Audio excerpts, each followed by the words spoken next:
ছোটবেলায় বাড়িতে আত্মীয় আসলে কিছু দিলে যা বলতাম। আসছি মানা, ভালো থাকিস। পিসি আর দুদিন তো তুমি থেকে যেতে পারতে বলো, এই এলে কালকে আর আজকেই চলে যাচ্ছে, আর দুদিন থেকে যাও না গো। না রে মানা, আর থাকলে হবে না, এনে এটা রাখ। না না পিসি এইসব লাগবে না। আমি দিচ্ছি, রাখ। না আমাকে টাকা দিতে হবে না। না না রাখ। আরে পিসি ভালোবেসে দিচ্ছে, নে। আচ্ছা দাও। এই নে, চকলেট খাবি? আচ্ছা পিসি আবার আসবে, এখন যা বলি। আসছি মানা, ভালো থাকিস, মন দিয়ে পড়বি। ও পিসি তুমি আজকেই চলে যাচ্ছ?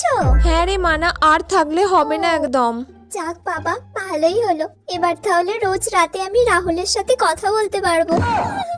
পিসি দুদিন থেকে যাও না, দুদিন থেকে গেলে তো ভালো হতো। না না মানা, এই নে এটা না ধর। না না পিসি এসবের আবার কি দরকার। আরে আমি দিচ্ছি, রাখ, নিতে বলেছি, নে। না না পিসি না আরে না, রাখ, না। এটা চকলেট খাবি। না পিসি এখন তো আমি চকলেট খাই না, এখন তো আমি বিরিয়ানি খাই। আচ্ছা ঠিক আছে, ধর 200 টাকা, বিরিয়ানি খাবি। ঠিক আছে আবার আসবে পিসি।